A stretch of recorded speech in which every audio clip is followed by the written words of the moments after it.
Hello students, good morning. आप सभी का स्वागत है फिर से आज हमारे यूट्यूब चैनल पर। तो आज हम संस्कृत व्याकरण का तीसरा क्लास ले रहे हैं और तीसरे क्लास में हम जानेंगे अति के बारे में, वह के बारे में और कुछ शब्दार्थ के बारे में। तो ठीक है, चलिए शुरू करते हैं। तो यहाँ पर देखिएगा कि इससे पहले हम पढ़ाए थे संति के बारे में, अस्थि के बारे में और अस्तः के बारे में, आसित के बारे में, आस्ताम के बारे में और आसन के बारे में। इन सभी चीजों के बारे में जाने थे। ठीक है, उसके बाद जाने थे कि विसर्ग क्या होता है, विसर्ग क्या होता है, अनुस्वार क्या होता है और हलंत क्या होता है। इन सभी चीजों के बारे में हम पिछले वीडियोज में एक्सप्लेन कर चुके हैं। अगर आप वीडियो नहीं देखे होंगे तो जा करके वो वीडियो देख लीजिए। ठीक है, तो इन सभी चीजों का हम एक्सप्लेनेशन पहले कर चुके हैं। तो अब हम शुरू करेंगे अति का। तो अति का मतलब क्या होता है? अति का मतलब होता है बहुत। ठीक है, अति का मतलब क्या होता है? बहुत। तो अति का प्रयोग कहाँ पर किया जाता है? किसी भी शब्द का विशेषता बतलाने में। विशेषता कैसे बतलाया जाता है? यानी कि किसी शब्द में जब विशेषता बतलाया जाएगा, किसी का विशेष गुण, तो वही पर अति का प्रयोग होगा। जैसे कि वह बहुत बोलता है, वह उसका विशेष बात है। ठीक है, वह बहुत बोलता है, वह बहुत बोलता है, यह एक विशेषता हो गया। बहुत बोलना एक विशेषता हो गया। ठीक है, तो वह का क्या होता है? स। वह का होता है स। अब बहुत का क्या हो जाएगा? यहाँ पर अति लिखे हैं कि विशेषता बतला रहे, तो स अति, और बोलता है को वदति हो जाएगा, स अति वदति। ठीक है, यही एक एग्जाम्पल है। और भी एग्जाम्पल है, तो हम एक एग्जाम्पल लेके चलते हैं। अगला चीज है, हम जानते हैं कि वह, इसका मतलब भी होता है बहुत। इसका मतलब क्या होता है? बहुत। यहाँ पर ध्यान दीजिएगा, वह का मतलब होता है बहुत, और इसका प्रयोग जो होता है वो होता है संख्या बतलाने में। इसका प्रयोग संख्या बतलाने में किया जाता है। ठीक है, और इसका प्रयोग, अति का प्रयोग किसमें किया जाता है? विशेषता बतलाने में। ठीक है, इसका प्रयोग किया जाता है विशेषता बतलाने में। ठीक है, तो यहाँ पर वह का प्रयोग देखिए कैसे होता है? संख्या बतलाने में इसका प्रयोग किया जाता है। एग्जाम्पल के रूप में हम यहाँ पर लिखते हैं, नदी में बहुत सारी, नदी में बहुत मछलियां हैं। नदी में बहुत मछलियां है। ध्यान दीजिएगा, नदी का होता है नद्याम, नदी में का नद्याम हो जाएगा। अब बहुत का यहाँ पर क्या हो जाएगा? क्योंकि संख्या है, मछली तो संख्या होता है, तो यहाँ पर बाबा का प्रयोग किया जाएगा। यानी कि नद्याम बाबा, नद्याम बाबा मत्स्या, मत्स्या संति। क्योंकि बहुत सारा मछली है तो इसलिए इसमें संति का प्रयोग किया जाएगा। ठीक है, तो यहाँ पर आपको समझ में आ गया होगा। तो आगे बढ़ते हैं। अगला चीज हम देखेंगे कुछ शब्दार्थ, यानी कि बेसिक कंसेप्ट के बारे में देखेंगे कि सह का मतलब क्या होता है और तो का मतलब क्या होता है। पहले ये देख लेते हैं। तो स का मतलब होता है, स का मतलब होता है वह। ठीक है, स का मतलब भी होता है वह। स का प्रयोग पुल्लिंग के लिए किया जाएगा और स का प्रयोग स्त्रीलिंग के लिए किया जाएगा। ठीक है, तो का मतलब होता है वह दोनों, वह दोनों या फिर वे दोनों। ठीक है, वह दोनों या फिर वे दोनों। ते का मतलब होता है वे लोग, और या फिर वे सब, वे लोग या फिर वे सब। आगे ऐसा तो ते, उसके बाद होता है तुम। तुम का मतलब क्या होता है? तुम। तुम के बाद होता है युवाम। युवाम का मतलब होता है तुम दोनों, तुम दोनों। यूयम का मतलब होता है तुम लोग, या तुम सब, तुम लोग या फिर तुम सब। अगला चीज है अहम। अहम का मतलब क्या होता है? मैं। आवाम। आवाम का मतलब क्या होता है? हम दोनों। आवाम का मतलब होता है हम दोनों। और वयम का मतलब होता है हम लोग या फिर हम सब। वयम का मतलब क्या होता है? हम लोग या फिर हम सब। यहाँ पर ध्यान से देखिए कि स का मतलब क्या होता है? वह। तो का सा का मतलब क्या होता है? वह। ये होता है पुल्लिंग के लिए, और एक ये होता है स्त्रीलिंग के लिए। तो का मतलब क्या होता है? वह दोनों या फिर वे दोनों। ठीक है। ते का मतलब क्या होता है? वे लोग या फिर वे सब। त्वम का मतलब क्या होता है? तुम। युवाम का मतलब क्या होता है? तुम दोनों। युजम का मतलब क्या होता है? तुम लोग या फिर तुम सब। अहम का मतलब होता है मैं। आवाम का मतलब होता है हम दोनों। और वयम का मतलब होता है हम लोग या फिर हम सब। ठीक है। मुझे आशा है कि आप लोग को यहाँ तक समझ में आया होगा। तो आगे बढ़ते हैं। अब हम इसको देखेंगे कि स या सा का प्रयोग कौन से काल में किया जाता है और कौन से वचन में किया जाता है। ठीक है। किस वचन में और किस पुरुष में किया जाता है। पुरुष हो कितने तरह का होता है? पुरुष होता है 3 तरह का पुरुष। एक होता है प्रथम पुरुष, मध्यम पुरुष और उत्तम पुरुष। ठीक है। उत्तम पुरुष।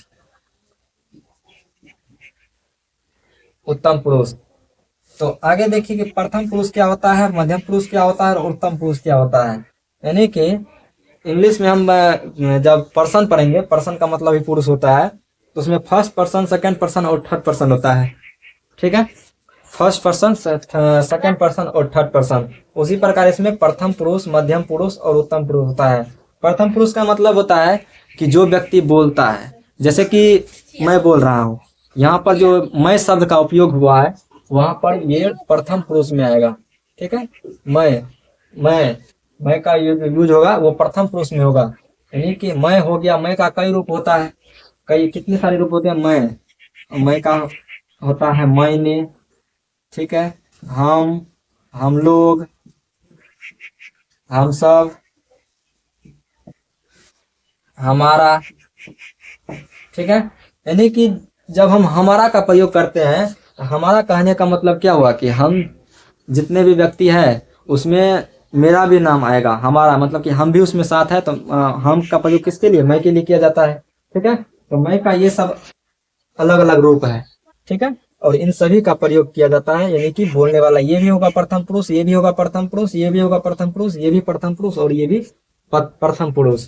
तो इसलिए ये सब जो होता है ये प्रथम पुरुष में आता है। ठीक है। उसके बाद आता है प्रथम पुरुष यानी कि बोलने वाला। ठीक है। हम लोग बोल रहे हैं, हम सब बोल रहे हैं, हमारा मन बोल रहा है।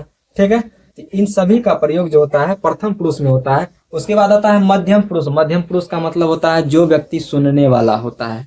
ठीक है। ठीक है। सुनने वाला कौन है? ये मैं बोल रहा हूँ, तुम सुन रहे हो। ठीक है। जब हम बोलते हैं कि तुम सुन रहे हो तो सुनने वाला कोई है तो तुम वहां पर हो जाएगा। ठीक है। मैं, तुम। ठीक है। तो सुनने वाला कौन हो जाएगा? तुम।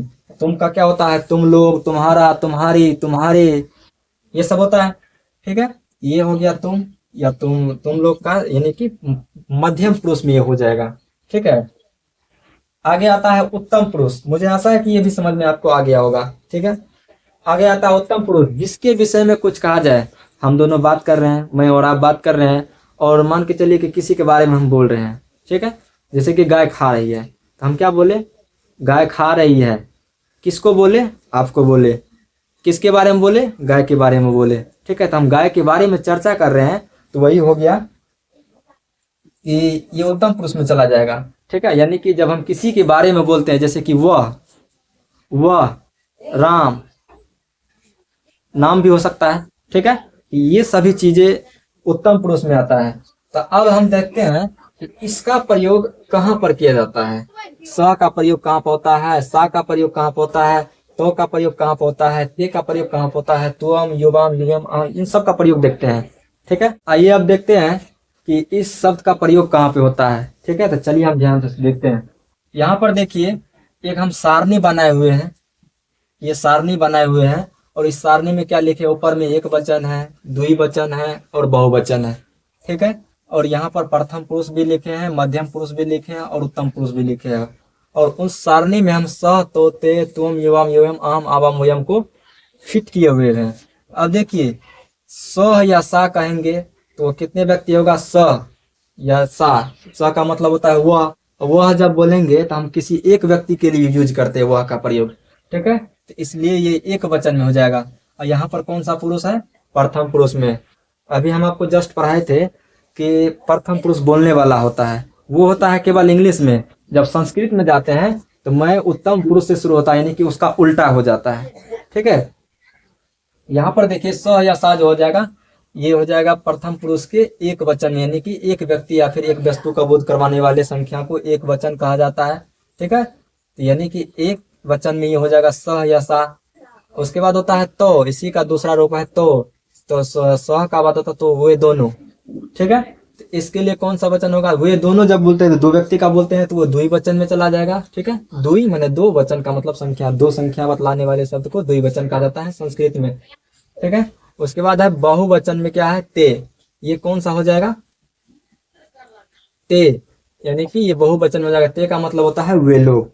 ठीक, समझ में आ गया होगा।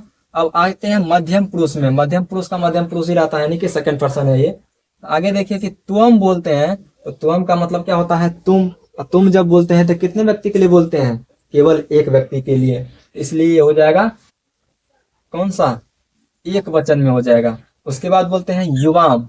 युवाम का मतलब क्या होता है, तुम दोनों। दो जब होगा तो द्विवचन में चला जाएगा। ठीक है, उसके बाद आता है युयम। युयम का मतलब होता है तुम लोग या फिर तुम सब। तो इसका जो प्रयोग होगा किस में होगा, बहुवचन में हो जाएगा। ठीक है, तो अब आगे देखिए उत्तम पुरुष क्या होता है। उत्तम पुरुष में अहम का प्रयोग किया गया है। ठीक है, ये अहम का मतलब क्या होता है, मैं। और मैं का जब प्रयोग करते हैं तब इसके लिए कौन सा वचन में आ जाएगा, एक वचन में, क्योंकि मैं बोलने से केवल एक व्यक्ति आएगा। ठीक है, जैसे मैं बोल रहा हूं तो हम कितने व्यक्ति हैं, एक व्यक्ति है, तो इसलिए ये हो जाएगा उत्तम पुरुष के एक वचन में। अगला है आवाम। आवाम का मतलब होता है हम दोनों। तो दोनों जब बोलते हैं तो दो व्यक्ति हो गए। ठीक है, तो द्विवचन में चला जाएगा और उत्तम पुरुष के द्विवचन में। उसके बाद बहुवचन में वयम हो जाता है, यानी कि वयम का मतलब हम लोग या फिर हम सब। ठीक है, तो मुझे आशा है कि आपको यहाँ तक समझ में आया होगा।